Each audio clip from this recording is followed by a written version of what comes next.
I have a piece of Whisper White cardstock that measures 14.5 by 10 centimeters, and I also have 6 different variety of colors from our Brights collection that's measuring 10 centimeters by 2.5 centimeters wide. And starting with my Real Red, I'm just going to apply my liquid glue and add this, do a color blocking on my Whisper White cardstock. And you'll notice that it is overhanging, and that's okay because we can trim that off at the end. But we just want to make sure that they are butting up right up against each other, that there is no gaps, and that you line that up along the left hand side of the edge as well.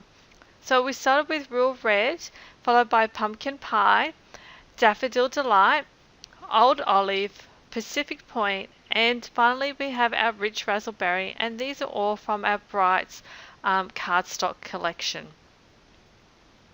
Now once we've glued all those on, we can then grab a pair of paper snips and trim off the excess that we have around the sides. So it's up to you whether you choose to use a pair of scissors like what I'm doing here, or put this in your paper trimmer and trim that back down to the 14.5 by 10 centimeter piece of cardstock that it was originally. So you can see what that looks like now that that's all been cut off, all the edges. And I'm going to stamp my greeting on the bottom section here, and I want to use do some heat embossing with that. So I am using my embossing buddy over my Pacific Point color blocking section there, and inking that up using my Versamarker ink. And this greeting comes from the Birthday Basics stamp set. And to finish it off, I am going to heat emboss that with some white embossing powder, and using my heat tool to heat that until that melts. Once that's finished, I'm using my Bold Butterfly Framelit die, and I'm lining this up in between the the Pumpkin Pie and my Old Olive cardstock there, and centering that in. And I'm going to hold that in place using a piece of washi tape and run that through my Big Shot machine. And then when it comes out, I can simply just apply a little bit of pressure and my cutout comes out cleanly.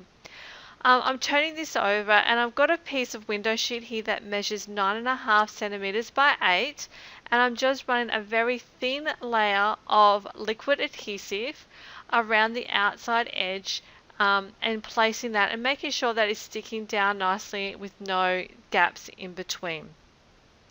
Now using the long strips of dimensional adhesive that we have, I'm molding this around as close to the edge of my butterfly as possible. We are going to convert this into a shaker card, and I find that these work really great in being able to mold in around your die cut, and it's very easy then to add an extra piece on when you need to, and very simply to be able to cut them shorter as well. Now I have with me here some sprinkles embellishments that I'm just applying into the middle of my butterfly here, and you can add as much as you like, but I've just basically pushing them around to get a good coverage inside my butterfly. And then once I've done that, I can peel back my adhesive strip, and I've got a piece of Whisper White cardstock here that measures 9.5 by 8 centimeters to cover that back section of my butterfly completely.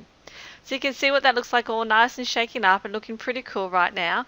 And then once again, I'm going to use that adhesive strip, that dimensional adhesive strip across the top and the bottom of those gaps, and using some liquid adhesive into the center of my Whisper White, or my backing right there, to then adhere this to the top of my card base. And my card base is a standard card size using our thick Whisper White cardstock, and I'm centering that, leaving equal borders along all 4 sides.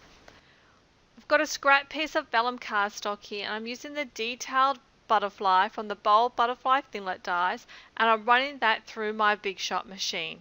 I'm going to use a glue dot here and place that to the back center of that butterfly, and adhere that straight into the center of our window sheet butterfly shaker card that we have previously created.